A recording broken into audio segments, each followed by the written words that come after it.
Hey guys, it's Sam with the Film Fan Club, and today I'm just going to do a really quick, non-spoiler for the most part, review of the new Netflix original series called Love. It stars Gillian Jacobs and Paul Rust, I think is his name. I'll put the lead actor's name like right there or something if I got it wrong. Otherwise, if I got it right, I'll just maybe like. And it's kind of produced by Judd Apatow, created by Judd Apatow. Judd Apatow is involved in it, of course, and he's responsible for Freaks and Geeks and a lot of the like Seth Rogen movies. Those are pretty good. And this show it's a Netflix original, and it's about the Gillian Jacobs character and the male lead. It's about them falling in love and getting together, and it's really good. I do think the first half of the season is a lot better than the second half, because the first half you get to develop these characters.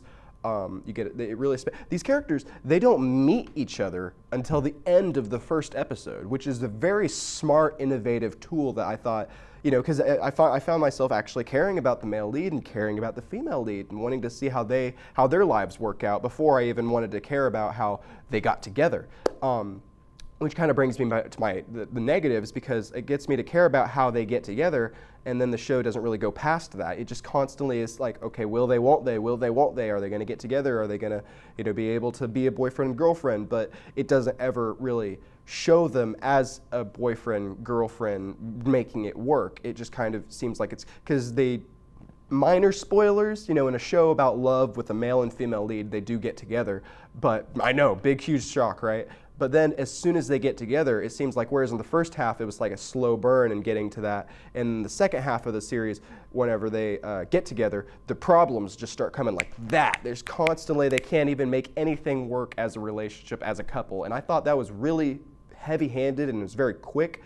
And I almost got whiplash how fast it happened, because it was like everything's going great, they're going to get together, oh, they get together, oh my gosh, and then bad things are happening, oh my God, they can't make it work. And then when they can't make it work, it gets to the point where I'm like, oh no, well, I hope that they can get to the point where they're a happy couple, and then they work through their differences, and then they're a happy couple. It's fine. And then in that sense, I feel like they didn't learn enough of a lesson, because they do go through a lot of experiences with this show. They go through relationship problems, they go through personal problems, and they eventually could have a little bit of an argument and whatnot, but that argument ends with just them saying sorry and whatever, and we'll move on to the next problem. But it doesn't really feel like they learned anything. I would have liked to see some character development, like, okay, this is what I'm doing wrong, so maybe I can start acting this way, so maybe our relationship will work out a little bit better, instead of just, sorry, see you tomorrow, we'll just do the same thing again tomorrow. So maybe that was an intentional thing, like a metaphor for real life relationships, maybe just kind of saying sorry. It's easier to say sorry than change your behavior.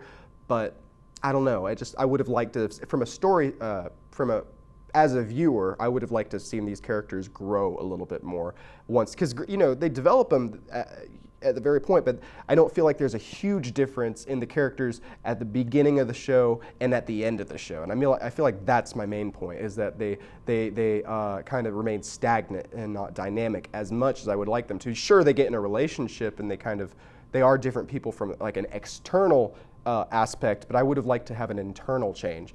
But I don't want to undersell this show, okay? This show's hilarious. It's got heart. It's got well-written characters, because like I said, they are very developed as, whenever you get to the point where they're like, they continue to develop these characters throughout the first three to five episodes of the show. So when you get to the point where they're actually together, it is very developed, and you really feel that connection, and I enjoyed it for the most part. I just had to say, second half of the show is not as good as the first half of the show. It's kind of weird, but there you have it. That's my review of Love. I really like it. I spent more of this review talking about the bad aspects of it, because I feel like I had to defend why I didn't like some aspects of it. But really, I think you should watch the show. It works best if you binge watch it, so maybe watch 1 or 2 or 3 episodes at a time, which with Netflix in this current age, I feel like that's not too much of a tall order, so there you go. It's not going to wear you down too much. It's not too dramatic. It's mostly comedy, but it's got some dramatic moments. I really liked this show, so I think you should check it out. I don't really give ratings to shows, but if I was going to give a rating to this show, I would give it a 7 out of 10 for the first season of Love. on Netflix. So there you go. But Netflix is killing it with the original series. I'm watching House of Cards season 4 right now. So make sure you check out my review. I was gonna do like I did for Jessica Jones, do like a series of reviews for like 1 through 5, 5 through 10, 11 through 13. But instead, I'm just gonna screw it. I'm just gonna watch all of season 1 because I've already passed the halfway point. So I'll just watch all of season 1 or season 4 rather, and then do a review for that all in one video. So check that out when you get a chance, and follow me on the various social media sites at SamuelDCarrico. That's Twitter and Instagram. And subscribe to this YouTube channel, and don't miss the Film Fan Club show coming on Wednesday. Thanks, guys.